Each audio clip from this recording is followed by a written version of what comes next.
The English countryside, famous for rolling hills, grazing sheep and ancient woodlands. Maybe you remember family holidays roaming in your muddy boots or running through fields of wheat. But how often were you actually trespassing on someone else's land? The Right to Roam campaign is calling for the freedom to wander in the countryside and for there to be access by default.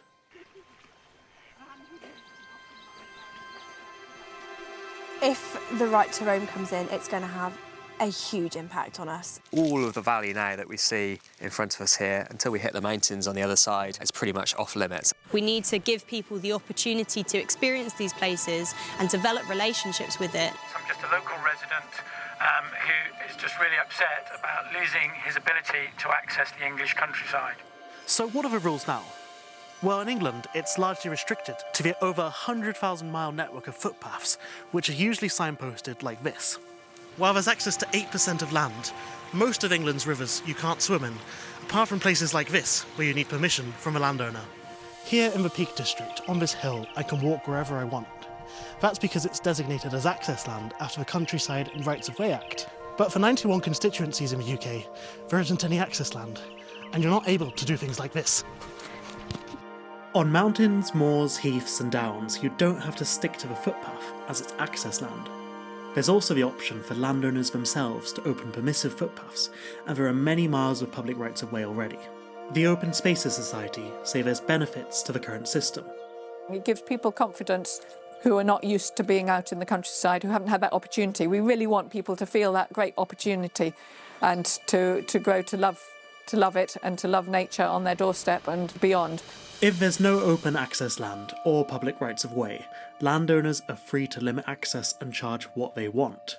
In the Cotswolds, a park that had been free to explore for centuries suddenly introduced automatic gates and a fee. Cirencester Park, I know it. It's the most beautiful, beautiful space close to the town. And it's just the kind of natural place where people will want to go. And it's so important for people. And then to start charging, there will be people who cannot afford it.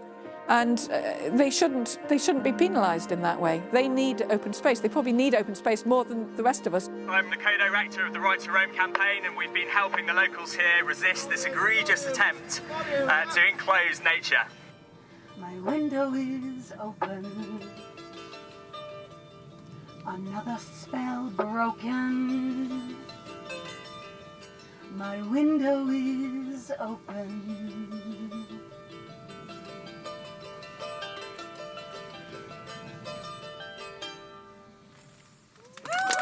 I'd estimate about 500 people, maybe, have gathered at Cirencester Park to contest the attempt to put charges. This estate was purchased by a guy called Benjamin Bathurst in the late 17th century, and he was basically a kind of like aristocratic courtier, and he was one of the major beneficiaries of the Royal African Company, which was a state monopoly that was set up basically to trade slaves from the west coast of Africa.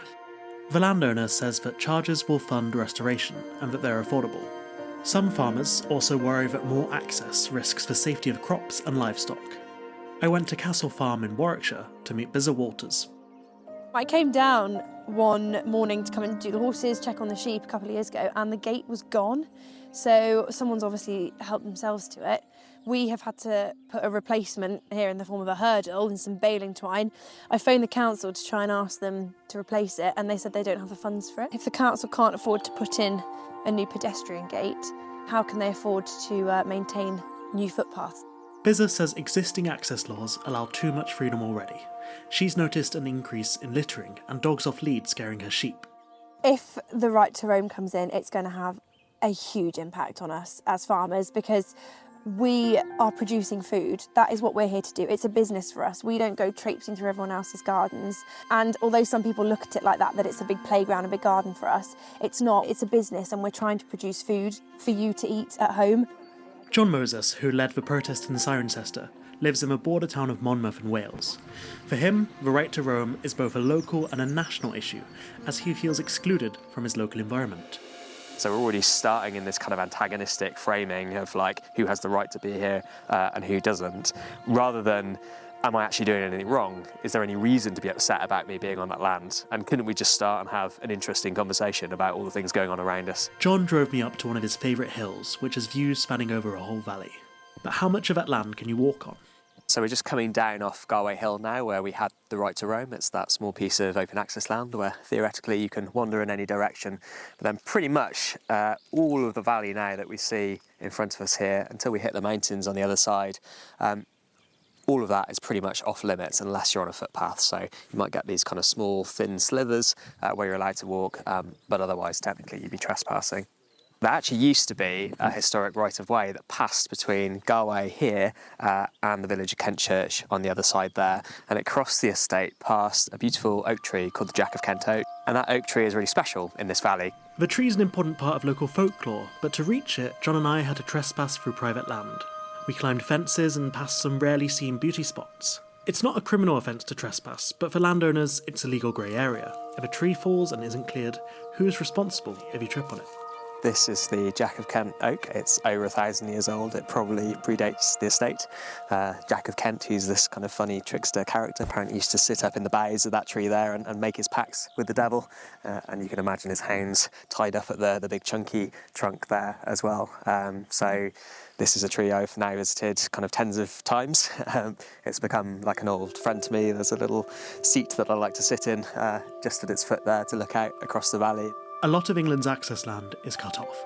To reach it, you have to cross private fields, climb fences, and take paths that don't officially exist.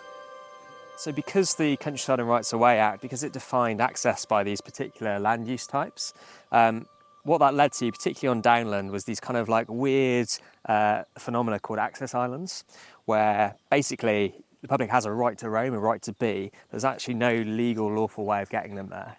And that's because on downland in particular, if the land around it was ever improved anyway, and improved in quotation marks here because that means like getting ploughed up mostly, then it was removed from rights of access. So that means there's actually over, I think, 2,500 areas of land that in theory we have a right to roam under the Crow Act, and that's, you know, within the 8% that's already quite small, that we can't actually get to. So you basically have to trespass in order to exercise the rights that you already have. Right to roam legislation to us as farmers just puts our barriers up straight away, because we see it that people would have the right to roam wherever they please, whether it's in here, whether it's through fields with livestock in, you've got crops growing in the ground, and I think people would just take complete advantage of it. And yes, there might be certain things in place where it might say you can't walk through this field if it's got ewes and lambs in it, or if you've got crops growing, but I just don't think that people would listen to that, because they would think, great, right to roam, let's go wherever we want. A concern about right to roam is litter. Trash-free trails run workshops to protect nature from single-use plastic pollution, and they say more education is needed. We very much believe that no one will protect what they don't care about, and no one will care about what they don't know. And so we need to give people the opportunity and almost, I guess, the benefit of the doubt to, you know, show some trust, show some openness and compassion, that actually if you give people that opportunity, you offer them that in a really facilitated and held way, where they're taught about things like leave no trace. We talk about leaving a positive trace as a mentality. People will do that. They will emulate that back into their own lives as well. This is an example of what the right to roam looks like right now.